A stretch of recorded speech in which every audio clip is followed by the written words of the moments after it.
Peggy 16. I know what you're wondering.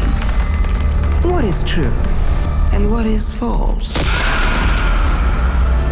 The Witch Queen is an unsettling mystery. Our biggest foe, Savathûn, has our grandest tool, the light. It's paying off narrative threads that we planted way back in Destiny 1. I'm here to protect humanity. How do we stop this? The stakes in the universe are rising, and it's the greatest challenge that we've ever faced. We're shedding that dogma of light equals good, darkness equals bad. We're really entering the mists and trying to discern what's in front of us and what's lurking just underneath the surface. What is your truth now? There are a lot of bombshells in the Witch Queen narrative. And that's just scratching the surface of what we're going to get into this year.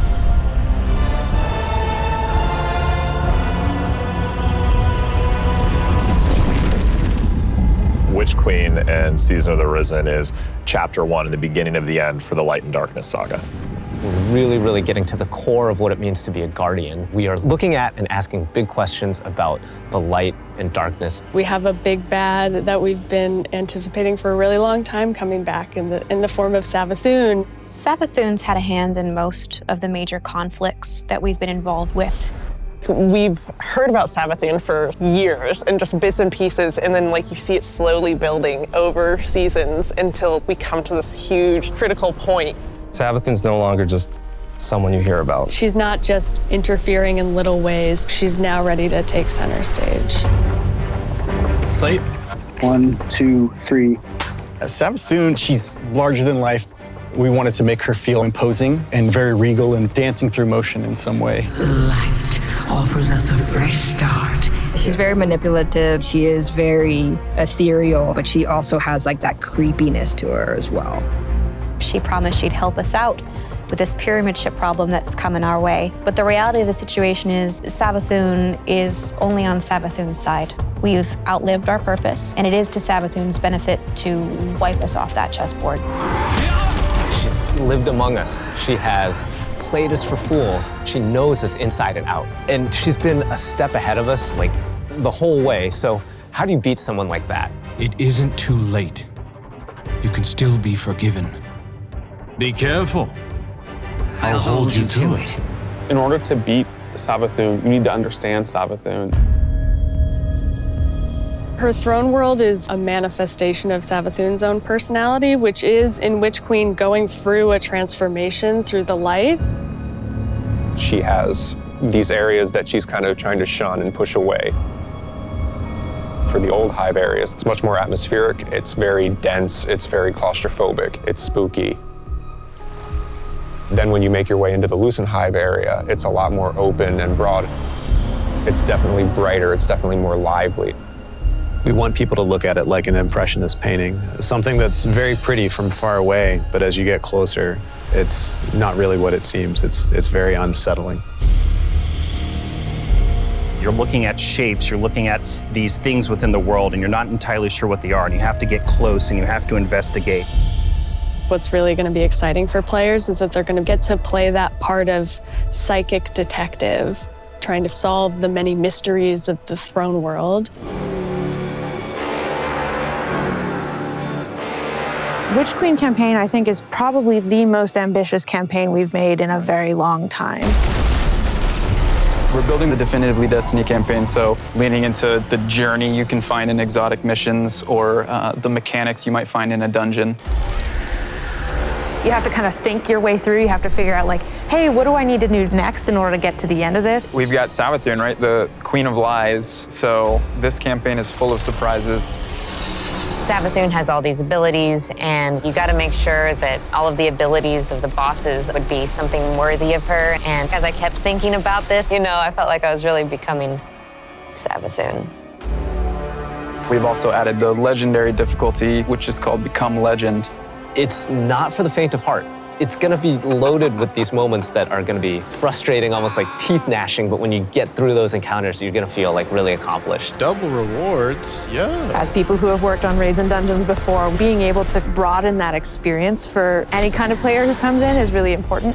If the Witch Queen is the psychic detective fantasy and journey, then Season of the Risen is that same detective throwing on their flak jacket and defending Earth from the Hive Guardians and the Lucent Hive and Savathûn herself.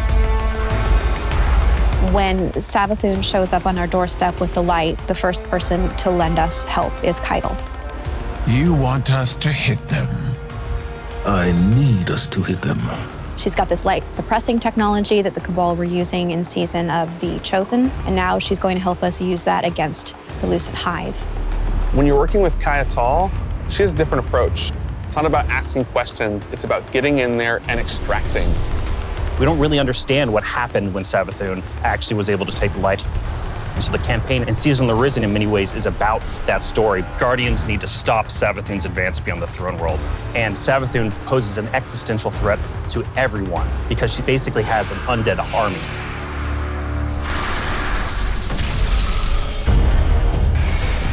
In fighting the Lucent Brood, this isn't our first time in the game fighting other light bearers, but it is the first time that we'll be facing other light bearers that have much more relentless motives.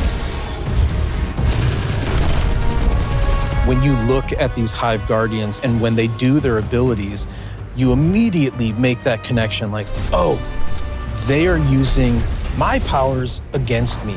As soon as we see the Knight pop its super and it has 2 shields, you immediately are like, oh yeah, I see that connection. And then it's like, and then you're like, it hits you with those things and then you're dead. And it's just an amazing experience. The Guardians themselves kind of feel like a fire team that you're fighting against. You got every class represented. The Acolyte, when that character casts, does very similar thing as the player, like the Arc Wizard. The sparks go out, it's ready to go. If you're not smart about it, if you're not paying attention, you are essentially going to have to play that fight over again. If you're successful in taking down one of these Hive units that are wielding the light, you actually have to go up and kill their ghosts. That was like one of my favorite things that we were able to do in this game, is just that moment where you crush the ghost. It's kind of this moral dilemma. A ghost is your companion, and now suddenly you have one in your hand and you're about to crush it. The first time it happens, you're like looking at your hand like, I can't believe what I've just done. Am I doing this? Should I be doing this? I have a ghost. Yeah, like, exactly. What is going on?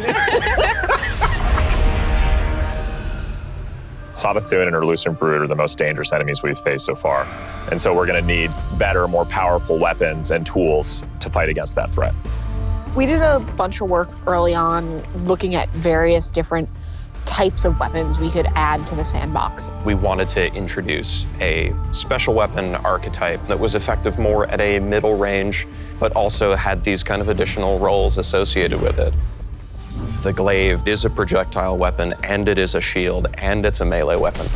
We wanted to keep that experience in first person. It has an immediacy that you don't really get when you're using a sword because the camera is so much further back. Because this is also a projectile weapon with a slower moving projectile, the onus of skill on aiming these weapons is about leading and compensating for the speed of the projectile and anticipating that.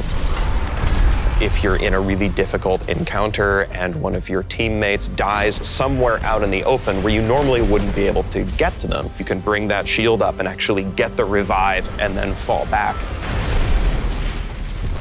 Glaives originate with Savathûn trying to steal an extremely powerful weapon for her own use, and players will use the weapon crafting recipes that they find throughout the campaign in order to reconstruct this incredibly powerful and incredibly ancient weapon. When you put together your glaive in the campaign, you just get a taste that that's what you want to do for the rest of the weapons that you get. Weapon crafting lets you target a specific role and go and build that, and you know how long it's going to take you to get there, and you get exactly the thing that you want. I really want to see what people do with it and like the feedback that we're going to get and people sharing all of the things that they're doing with that new system. You're creating your guardian and you want to be able to shape your guardian into what you want them to be.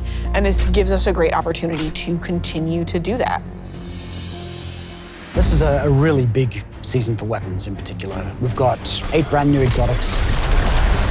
The Osteostriga exotic submachine gun, This is something which Guardians have made, but it's modeled after weapons of sorrow, like Thorn and Touch of Malice. Fires swarms of tiny homing projectiles that land on a target and then explode in this poison burst.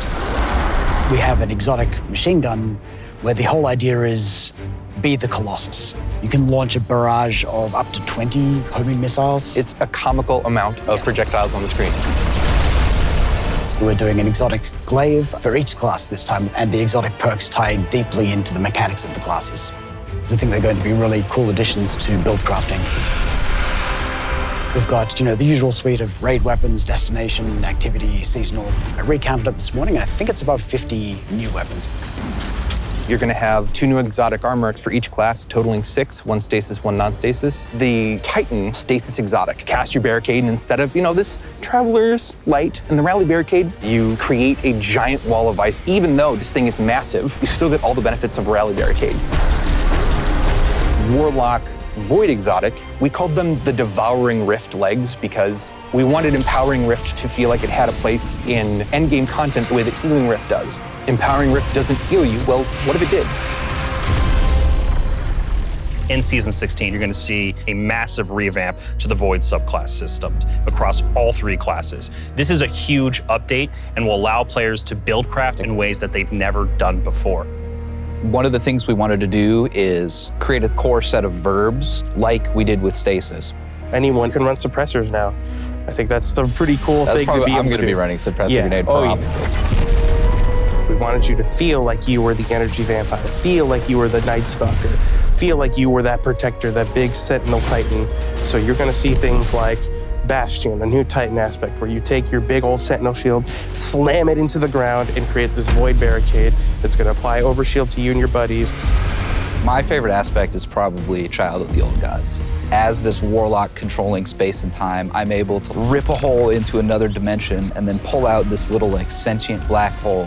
Whenever I target an enemy, my little black hole buddy is going to fly over there and start draining their life force. The Void 3.0 update is really setting the stage for how we're thinking about updating the subclasses for the rest of the year. We're going to extend this philosophy to Solar and Arc. Solar obviously is going to be about burning, but there's this other component to Solar, and that's healing. Arc is all about chaining. It's all about lightning, direct attacks, quickness. We're going to take the fantasies that you know and love today. We're going to embellish them. So what you'll see is all of the new abilities, all the new actions you take, reinforce that to the core. Pretty excited about it. Witch Queen is very much the culmination of the last 6 to 7 years of just Destiny altogether. And really, this is starting the road to the final showdown. But things aren't necessarily just dark and light anymore. There's a lot more nuance in the game. It's going to be a real fight. Players have something that they're really going to be challenged by. I can't wait for everyone to find out what's been going on with Savathûn. I'm excited. You Guardians are so clever, aren't you? From the throne world to the campaign to the customizable build crafting, it all comes together to make Destiny feel really new and fresh. We've got more Destiny coming this year than any other year before. It's one of the most ambitious releases we've ever put together, and the team is firing on all cylinders. Tell me, Guardian, what do you think you're going to do?